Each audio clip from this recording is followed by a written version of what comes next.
It's wine time, and I'm Pam, your curator of wine, with a focus on wines of the Midwest. But today we're switching our focus to wines of France.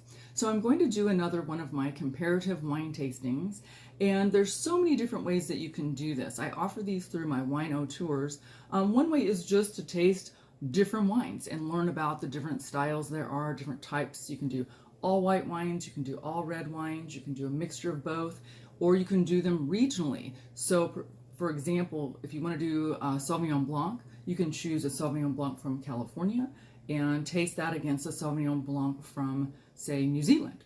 So see how those two vary, because there's a lot of different factors that affect wine, and so it's a really fun thing to do. You can also do dry wines, sweet wines, sparkling wines. There's so many different ways to do these tastings. But today's comparative tasting is going to be between the same wine from two different vintages. So this is Feely La Source, and we're going to compare the 2016 vintage against the 2006 vintage. So 10 years apart, these were harvested. So vintage is the year that the grapes were harvested. But these are both the same wine. They have changed the labeling over the years, but I'll show you. So this is Feely La Source, and that's the 2016. And this is Feely La Source, and you can see that's 2006. So obviously there's going to be some differences. And before I get started on that, I'm going to explain what you need to do a comparative tasting. First thing you need is pretty good lighting. So fluorescent lighting is not ideal, but if you have natural light, which we have here, this is actually a window behind me, and then I have good lighting in here that is not fluorescent, that's ideal. You also need something white for your background so that you can look at the color of your wine. And so for that, all you need is a piece of white paper, which is what I have here. And then you need your tasting glasses. Now, ideally, your tasting glasses are going to be clear so that you can see the wine. They're going to have a stem also so you can see the wine, because if you're holding on to a stemless glass, you're not really seeing your wine properly. And ideally, you would get tasting glasses that would be the proper size. So really 8 to 10 ounces is ideal. ISO glasses are the official tasting glasses. These are actually Riedel glasses, but they're very similar. And what you want them to have this shape, because you want them to have a fairly wide bowl, but not too round, and then a narrower top. And the reason you want the small glasses is because you're going to be swirling the wine, and you don't want it to swirl right out of the top. So the actual glass that I would be drinking this out of is much bigger. So my Merlot glass is about this tall, similar shape, but much, much bigger. But when you're pouring a tasting size, which is usually about 2 ounces, and you pour it in a giant glass, you cannot really get all the aromas from it because you've got all this airspace in your glass. So these smaller glasses let you put a 2 ounce pour in there, and you still can swirl, you still have space for that, but it's not so much space that you can't get the aromas from the wine. So that's one of the steps. So these things are important for doing a proper tasting, and I provide glasses for the tastings that I offer, so you don't have to worry about that. Now, we're going to find some differences between these two right away. And the first thing we're going to do is we're going to look at the wine. Okay, so I'm going to move the bottles just a little bit out of the way so that we can do this properly. So here's my two wines, and I don't know if you can see the difference right now already, but I can. And certainly now I'm going to hold them at a 45-degree angle over my white paper, and this is the way you do it. And you're going to look at the color. Now, I could tell blindfolded as soon as if you brought these out and didn't tell me which one was which, and then I opened my eyes and looked at the colors, I can tell you which is the older wine.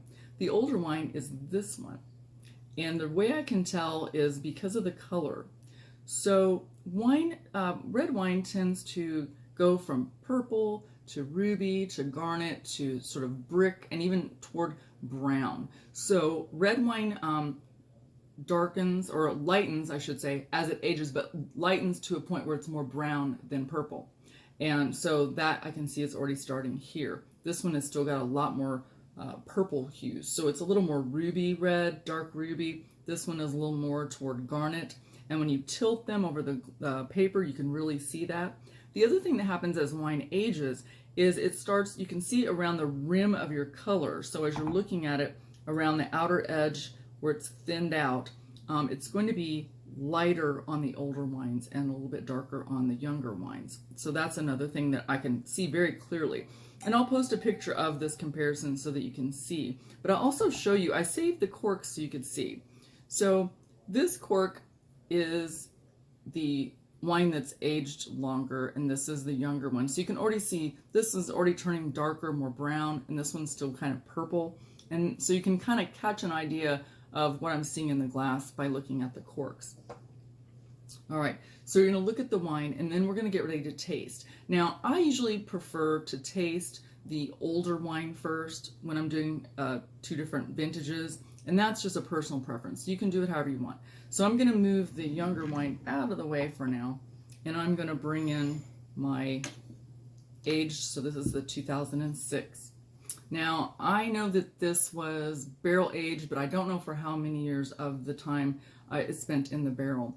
But I do know these are both 80% Merlot, 20% Cabernet Sauvignon. So both of these are exactly the same blend from the exact same vineyard and made at the exact same winery. So the differences really are the vintages in this case. So this is the older one, the 2006. So again, I'm seeing the color. It's more toward brick, starting to brown out a little bit. And now I'm going to sniff it before I swirl it, just to see if I can detect anything. Okay, oh, I can really get some nice fragrances. But the way you're really going to detect your fragrances is by swirling. Swirling works the wine around the glass, makes it coat the sides a little bit, and also works air into the wine so that it brings out the aromas. So to swirl, you can, and you don't just barely do this. This isn't it. You got to really get it moving in there. That's why, again, you want the right size glass and the right shape glass so the wine doesn't come flying out at you, because that's not good. So you can swirl like this on your surface, or you can practice and you can do it in the air like this. Either way works fine. Then you sniff again, and that just really brightens up the fragrances in that. So on this one, I'm detecting fruit, of course, but I'm getting like dark fruit, so like plum and maybe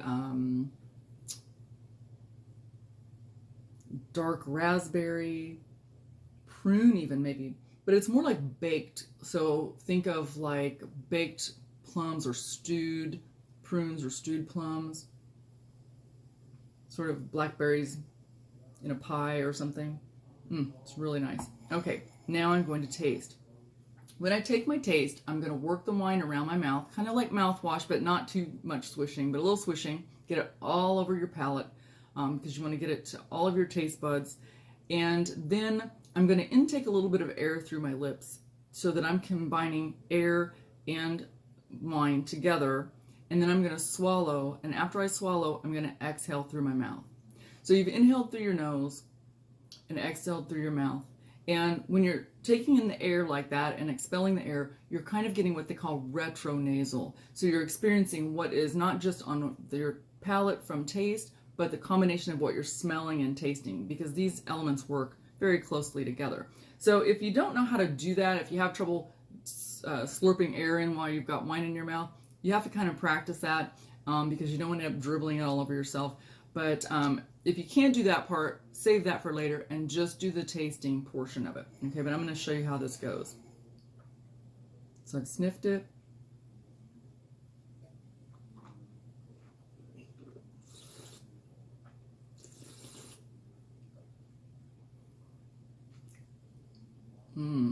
Okay, so you can see it's not real sexy when you do that, but it's how you really get the full effect.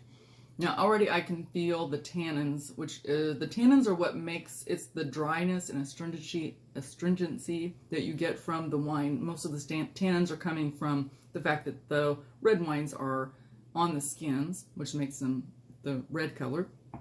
But it's in your mouth, it's going to feel like almost like dryness around your gums. Sometimes you can really feel your gums just get almost scratchy. They're so dry, and that's what tannins do.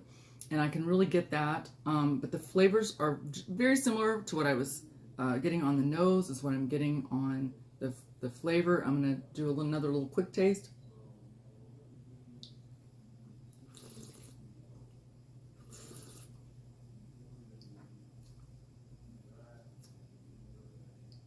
Oh, that's beautiful. This is a really, really smooth, really nice drinking wine. And again, I'm getting those baked berry notes. It's very refreshing, very nice. These wines are meant to be served at what used to be room temperature, so around 65 degrees Fahrenheit. All right, now I'm going to switch over to my younger wine. So we already know this one's got a lot more purple color to it. I know that this one was in the barrel for, I believe, 3 years in oak barrels, and then before it was bottled.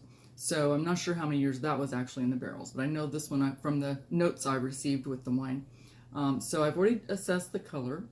So I'm going to smell. Oh my goodness. Okay, so this is like fresh fruit. Bright, fresh fruit. A little bit of maybe a licorice. I'm getting plum. Now let me swirl because I got to really get the thing. So remember, I'm swirling either on the table or in the air. Get a lot of air in there. So really make it happen. And that just really opens it up even more. Bright fragrances of dark fruit. Really nice. So now I'm going to do the taste just like I did with the other one.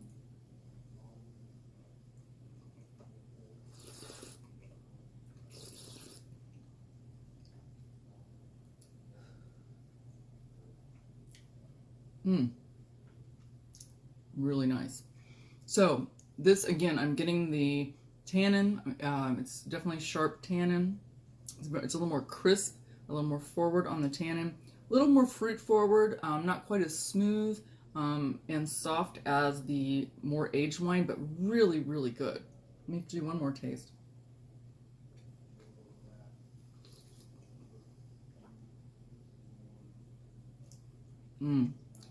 Now, this has a little sharper tannins because, again, it's younger. And so if you found that you're tasting a wine and you think, oh, the tannins are really sharp on this, then, and it's maybe more than what you are, preferring, one way to soften that up is to decant it. So in my case, I would probably decant this at least for a little while just to kind of open it up a little more, which means you're just getting more air into the wine and letting it kind of calm down a little bit. And so what that entails is pouring the wine into a decanter. So a container somewhat like this. If you don't have a decanter, you can use, if you have like a pitcher, really, just something with a bigger opening than your wine bottle has. And when you pour it in there, you really pour it fast so the air is working into it. And then it, gets more air and it makes it soften the tannins a little bit. So I would probably decant this one for 20 minutes, half hour, 40 minutes, somewhere between 20 and 40 minutes. I'd probably do a half an hour, would be fine. Now, let's say that you didn't discover until the last minute that your wine probably needed to be decanted. What would you do then? Well, if you wanted to drink it right away, then you have the option of using an aerator. So that's this little guy here. So it's got the little mesh bit in there. And then what this does is it puts air into the wine as you pour. And I'm going to pour some just so you can kind of hear, because it's going to make like a gurgling sound. And then you're really getting air into your wine. So this would be how it works. You hear that? It's like a chug, chug, chug sound. Okay, and then you just have to be careful not to drip when you do that. And so in a pinch, if you don't have a decanter or you don't have time to decant it, you can also aerate it with one of these little guys here. Very handy dandy tool to have. And so that gives you a little bit of an idea of comparative sensory wine tasting and how that can work. And I hope you've enjoyed the video. If you did, please like my YouTube channel called Pam's Passport and share if you'd like to, and join me for more events and more tastings and experiences with wine. And it is now wine time. Cheers.